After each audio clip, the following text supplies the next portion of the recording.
Hello and welcome back to another Doctor Who Big Finish video. In today's Doctor Who Big Finish video, I'll be looking at the 4th Doctor Adventures Series 9 Volume 1. Yes, this is a very monumental release in the 4th Doctor sort of calendar of releases, because we see the 4th Doctor, Romana 2, K9 and Adric in a full cast adventure. I believe this is the first time Big Finish have ever done a full cast adventure featuring this TARDIS team. We had a companion chronicle called Invasion of East Space a couple of years ago, but this is the first full cast adventure featuring this TARDIS team. And we see a bit of a change in format. As you can tell by the box, it is two 4-part adventures. So we're getting basically the monthly range format for the 4th Doctor Adventures, which is incredibly exciting because it will make it feel a bit more authentic to the era. And we'll see how this goes on, because we have two stories: Purgatory 12, written by Marc Platt, and Chase for Night by Jonathan Morris. So yeah, a very exciting release because it is obviously set in E-Space series.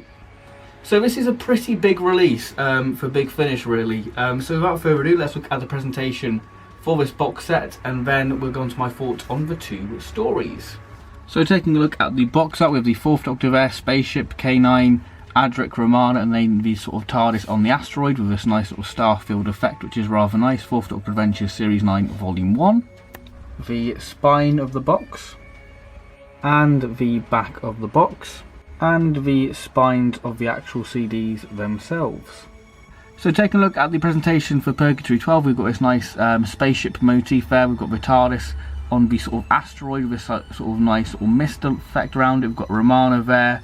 We've got Mang, Adric, the 4th Doctor looking rather concerned, and then again we've got the Colonel, then Romana and K9, and then we can see the little colony there on the asteroid itself, which is all very nice. The back of the CD, so if you want to know more about this story, then do feel free to pause, and then the cast list, and then the total running time being 120 minutes. Taking a look at the leaflet now, we have production credits there, and we've got this nice photo of Tom Baker and Matthew Waterhouse, and then we have the reversible cover if you want the 1980s logo on the actual CD release, which is all very cool. And the disc art is exactly the same for both discs. So taking a look at the presentation for Chase for Night, we have this nice sort of contrast of the cover, because we've got one side being sort of the day side of the planet, but the other side being the night side, which really does reflect the story rather well. We've got the nice sort of fiery jungle background, and then the jungle background there. We've got people burning there. We've got Adric, Romana, the spaceship, the 4th Doctor and K9. Really nice cover. Then the back of the release, if you want to know more about the story, then do feel free to pause. The cast list and the total running time being 120 minutes. And opening the booklet, we have the picture of the TARDIS crew there, which is all very nice, and the reversible logo if you want the 1980s logo. And the disc art is exactly the same for both discs. So Purgatory 12 is exactly the type of story you need to reintroduce us to the world of E-Space and this TARDIS team, because this story is driven by its characters rather than its plot. The story really looking at the dynamic of this TARDIS crew and looking at themes that weren't carried on in the actual TV show, like Adric's emotions and the loss of his brother Vash, and the Doctor and Romana never asking him about it. So this story does all that, and each member of the TARDIS team having their own moment to shine, which allows their characters to really shine. So what do I think of Purgatory 12? Well, it's a good story, not the greatest 4th Doctor Big Finish story, but not the worst. It's just a solid character piece. The story is pretty simple, and there are examples in the Big Finish catalogue of this story being done before, but what makes this story good is the rich character work done. And the story's tone definitely does capture that season 18 feel, with it having sort of a full circle vibe, and at the end it almost has a bit of a Leisure Hive vibe to it as well. Part 1, we start the story off with the Doctor and Romana scanning for a CVE, while Adric and K9 play chess. So this story is still early days for this TARDIS crew, as there's still tension between the Doctor and Adric, which leads to a rather heated moment, and we see Romana getting a really lovely moment with Adric sort of comforting about it. You know, this leads to Adric leaving the TARDIS because he thinks that he's being disruptive, and the Doctor being stubborn, you know, and to prove a point, leaves him on this asteroid. And if the Doctor did leave Adric on the asteroid, then Earthshock would have a completely different ending, wouldn't it? Well, Adric probably wouldn't be dead by the Cybermen, but that's by the by. Now, the world building for this asteroid is very good, with this penal colony being on it, and you really get a sense of this gloomy, bleak atmosphere with the prisoners describing it as a sense of misery, you know, where this is where the last hope crawls up and dies. You know, why do these people seek absolution? Life is a struggle, you know, food here is limited. So while we set all this up, the Doctor and Romana have a great character moment talking about Romana's summoned back to Gallifrey, and talking about Adric's brother, which is really nice because we don't really get sort of the summons talked about more, or, you know, Doctor and Romana saying, look, we never really talked about, you know, the loss of Adric's brother. You know, and the Doctor's like, well, it works both ways, Romana. So it's rather interesting to have that sort of discussion between those two characters. But Romana and K9 are hiding something from the Doctor, so the Doctor and crew hop back, you know, 15 minutes forwards to the asteroid to go and get Adric, but Adric is gone. So we begin the rescue mission to get Adric back. But we have another asteroid about to collide, so this is when the season 18 sort of science stuff comes into the story, with us finding out that space debris is fusing together, and why is there thunder coming from beneath the ground, and is this asteroid alive, you know, and who is this Colonel character speaking to. So Romana goes off with K9 while the Doctor goes another way to find Adric, which leads to a rather creepy cliffhanger involving Romana and this iron dust. Part 2, so this part is when more questions are raised, you know, like who is Darklish, you know, what secrets are the people of this world hiding, you know, what has happened to K9, what is this gullet? And we continue the bleak tone, you know, the belief keeps you from despair, and with Darklish being described as the devourer of light. You know, what does Darklish need Adric for? You know, we have great character interaction, you know, with the Doctor confronting the Colonel, Adric wanting a place to belong, causing friction between him and the Doctor.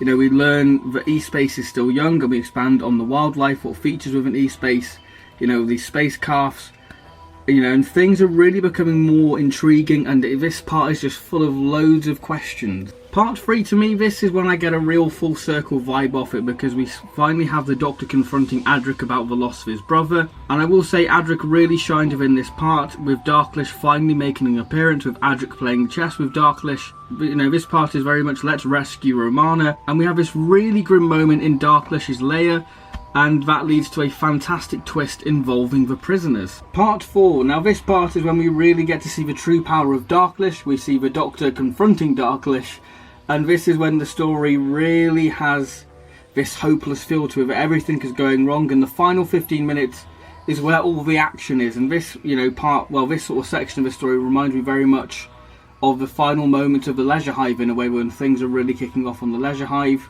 And the music just goes full 80s synth mode when this is all happening, when we have this grand battle of this giant game of chess happening. It just feels like pure season 18 madness, really, when you have this massive giant battle of chess going on. It just screams season 18 wackiness to me. So moving on to characters now, with the 4th Doctor played by Tom Baker. Well, I think Tom Baker gives a stunning performance. This is a really well balanced performance by Tom Baker, and I think Marc Platt has really captured the sort of feel of the late 4th Doctor, with us getting some really great witty one-liners, with him feeding these lizard chicken creatures Bombay mix, which is a really highlight for me. I just find it quite a nice little funny scene, to his stubbornness, with him losing his temper and snapping at people, to some really nice heartwarming moments like his speech about K9, and his sort of speech about being alone in the universe, but having that sort of stern quality to him, but always being endearingly reasonable. So I feel like this is a really nice, well balanced sort of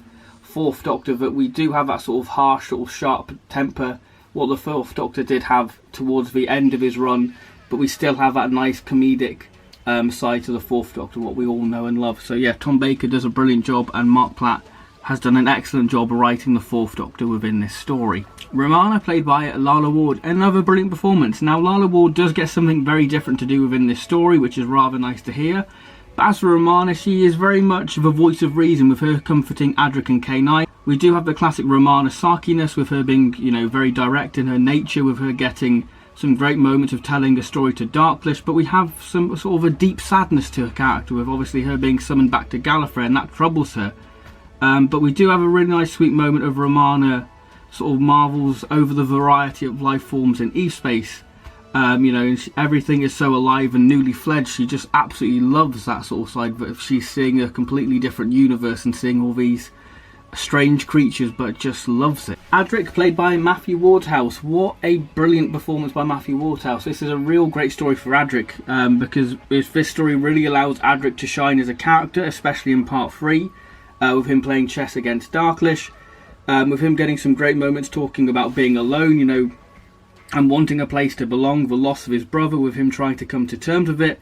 And there's a very much a sweet moment when Adric laments the loss of his brother and asks, why it had to be him. Why couldn't he keep him alive? Why couldn't he have, held on? So we really get this nice rich development, what wasn't in the TV show. So we get to see. So I really like that Marc Platt really has expanded on Adric as a character, really exploring the theme of his loss of his brother Varsh, which is really nice to see that development. We do have the classic sort of smarminess with him being quite impatient, logical, but at the end of the story you do feel like Adric is a proper member of this TARDIS crew, and I feel like this is a fantastic story for Adric because it is great development for him. K9, played by John Leeson, another brilliant performance. I think that this is probably my favourite story I've listened to what features K9. K9 gets some great stuff to do within this, and even K9 gets some great character development within this, showing that he's more than just a tin dog, with him wanting, with him sort of wanting the Doctor's approval, that he's scared that the Doctor would leave him somewhere, and when he says that he's never had a friend, you just want to give K9 a hug. It is just really... K9 just gets some really nice moments within it, really nice sort of development for K9. And it gives John Leeson something different to play with, instead of just, saying the same sort of K9 dialogue. So it's nice to see K9 get a little bit more to do within this story. But we still do have, the classic K9 one-liners with his witty and sassy dialogue, and just having his analytical joy. K9, a real highlight within this story because he just gets some nice development as well. So what are my overall thoughts on Purgatory 12? Well, it's a good solid start to the series, with it being a great reintroduction to our TARDIS team with some great sci-fi concepts, what feel like it belongs to the era. The character development makes this story an absolute joy to listen to, because that is very much the focal point of this story, especially for Adric and K9. Marc Platt has done a wonderful job bringing the main stars to life. He just knows how to write for this TARDIS team. I feel like Tom Baker gives an absolutely stunning performance, from his witty moments to him just snapping. It really does feel like this is season 18 4th Doctor. The supporting cast are great. The world building is brilliant, and the dialogue really sells this desolate, no hope of a world. And the music is just pure 80s Who at its finest. It really does show that the 4th Doctor Adventures works best in the 4-part format. Because we get much needed development for the characters, what is obviously lost in the 1-hour format, and it lets us explore the world and lets the story breathe naturally. So I did enjoy Purgatory 12. I think that is more of a character driven story, so if you really like character driven stories and you want to see this TARDIS crew expanded, then Purgatory 12 is right up your street. I will say that at times the story does seem a little bit padded. It does take a little bit longer for the actual story to start kicking in. But like I said, it is more of a character-driven story. The characters are more of the focal point than the actual alien threat or the actual plot, what's going on. It is more to look at these characters and sort of analyse them and see what makes this TARDIS team tick, because obviously this is still early days, and by the end of it you do feel like they are a complete unit, that they are an actual TARDIS team now, and they're going to be looking out for each other.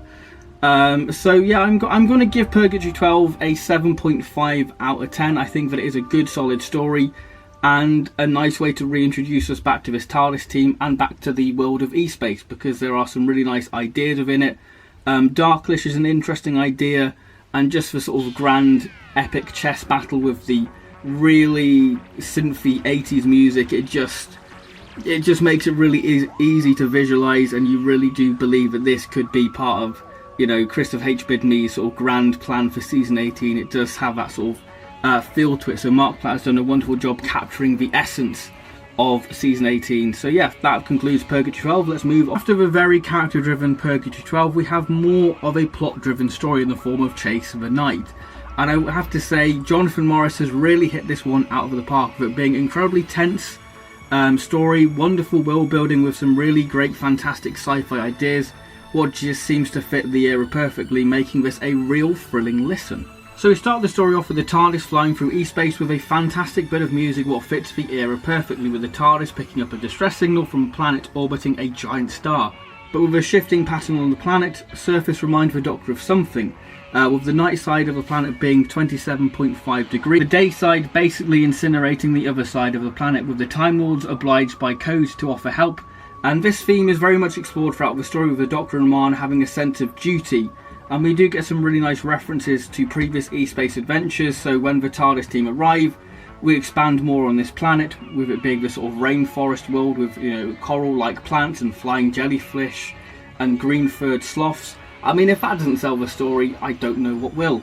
Leading to a lovely moment between the Doctor and Adric, and this story we do have some great moments between those two characters. So Romana and K9 are off exploring the world while the Doctor and Adric, you know, find the distress signal, and this is when we encounter the people trapped on the planet, where we find out that they've put a spaceship and converted it and put it on a railway. So we've got this massive spaceship running on a railway, which is just a really great visual in your head. So you have them constantly chasing the night, or else they will be burnt if the sun catches them. So you're feeling pretty tense, but the ship is falling apart. You know, the thermodynamics is failing, so you wonder how long have these people been stuck on this planet for. And we have some real grim revelations with this ethical compromise that if the crew members aren't pulling their weight or they disagree with the captain, then they will be tied to the tracks or burnt by the dawn, leading to the cliffhanger showing us the true power of the dawn. Part 2, so the ship is losing speed. So this part is when we have a great sense of urgency to get the ship's engines running up again with entropy setting in. So this is when we get to see how much of a struggle and desperate the pilot is to keep the ship running, and we are introduced to another plot thread, which is this fungus infection possessing people, leading to some really cool bits of body horror stuff, which K9 leads that sort of plot thread along.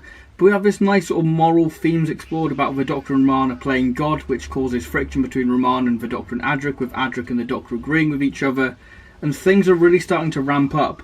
You know, things are really starting to ramp up with, you know, what is going to happen to the Doctor, and, you know, the dawn is getting ever closer and Romana is locking horns with the pilot, leading to a tense cliffhanger as the forest bursts into flames. Part 3, something goes up with Adric and where is he going, and Romana is very much on a rescue mission. We expand on the fungus infection as it spreads, and we continue the great sense of urgency.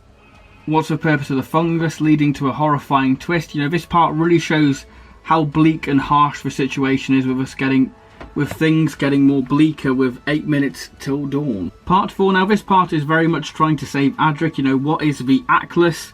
We expand more on the planet, which is a nice twist, and the Doctor finally remembers, you know, what the planet's surface reminds him of, and the solution, I'm gonna be honest, is pretty grim, leading to a tense final 10 minutes, and we really get to see the difference between Romana and the Doctor. Moving on to characters now, the Doctor, played by Tom Baker. Another brilliant performance. Now with this story, you really get reminded how alien this Doctor is. You know, somebody's dying, and he just goes, "Isn't nature marvellous?" So we really get to see how alien the Fourth Doctor is. You know, you're really reminded, yeah, the Doctor isn't human. But, you know, the Doctor is rather gung-ho within this adventure, with him throwing himself into the adventure, and him being rather frivolous, and we still have that classic, and we still get the classic Fourth Doctor one-liners and wit. Romana, played by Lala Ward. Again, this is a brilliant story for Romana, as we get to see Romana truly horrified with what's going on, leading to some great scenes in part 3 when she's locking horns and clashing with pilot Dina. This story really shows how cautious Romana is about this world.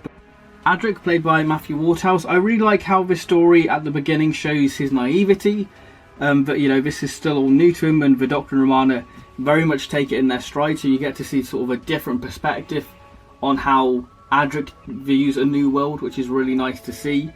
You know, we expand more on the Starliner with him being very reasonable, and Matthew Waterhouse gets a little bit something different to play with in this story, which is rather nice. But yeah, Matthew Waterhouse does a really good job within this story.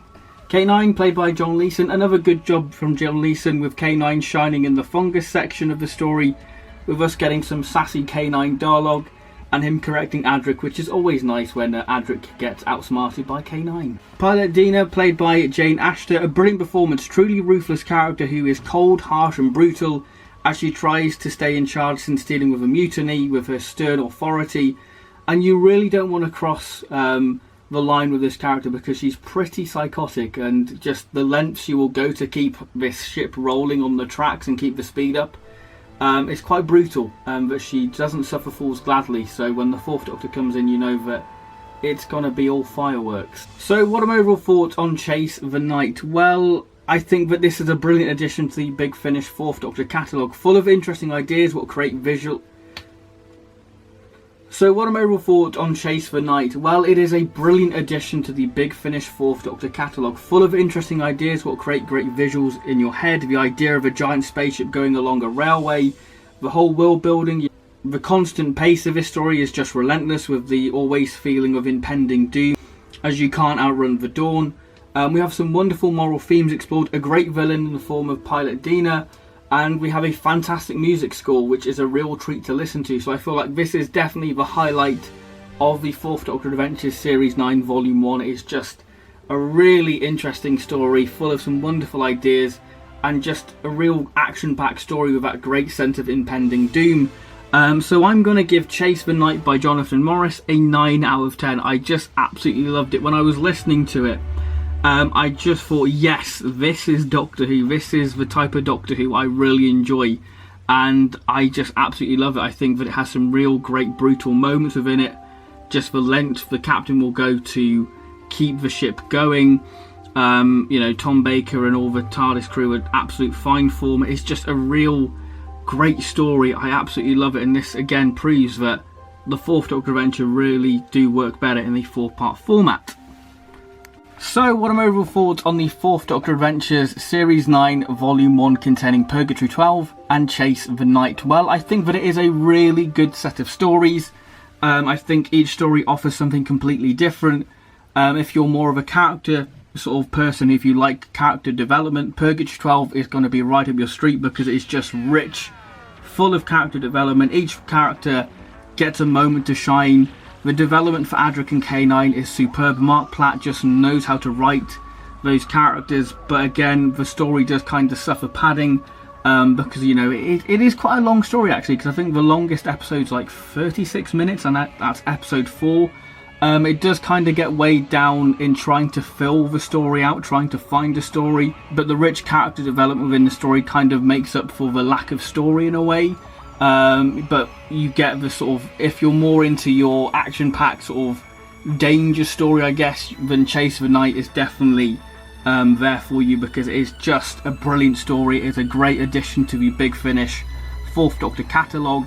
The great sense of impending doom, that danger is all around you, whether it be the captain, well, the pilot character I should say, or the sort of impending doom from the dawn, that you cannot you can't outsmart nature, you can't outrun nature. It does have that great relentless feel to it, and the pacing is just bang bang bang. It's just completely going all on, you know, it's just firing on all cylinders. Is brilliant, and I feel like these two sets of story really does show that the 4th Doctor Adventures works so much better being 4-part adventures, because one, it lets the story breathe naturally, you get great character development, it really sets up the environment incredibly well. Because obviously when you do the 4th Doctor 1-hour stories, you kind of have to lose that sort of character development, because I feel like Purgatory 12 just wouldn't work in the hour format. Maybe Chase the Night would, but you'd lose some great details of the story. But I think that this really does show that the 4th Doctor Adventures work so much better being 4-part adventures, because again, it makes it feel more traditional to the actual era. You know, I'm not knocking the 4th Doctor Adventures previously, because, you know, I absolutely love the 4th Doctor stuff on Big Finish, but I think that it is really refreshing to have, you know, 4-part adventures with the 4th Doctor and not be exclusive to the Philip Hinchcliffe Presents range. So I really have enjoyed it. I feel like each of these 4 characters gets great development, each has their own moment to shine. So my overall rating for the 4th Doctor Adventures Series 9 Volume 1 is an 8 out of 10. A good solid set of stories, and has something for everyone. Great character stories to a very nice action-packed story. So yeah, I feel like this is a really nice, well-balanced box set, and just exactly what you need to reintroduce us to the world of E-Space and this TARDIS team. So thank you very much for watching this review. I hope you have enjoyed it, and I'll see you in my next video, whatever that'll be. It could be a review of Daughter of the Gods, the Psychic Circus, or the 4th Doctor Adventures Series 9 Volume 2. It could be that. So thank you very much for watching this review. I hope you have enjoyed it, and I'll see you next time. So thank you very much, and goodbye. Bye bye.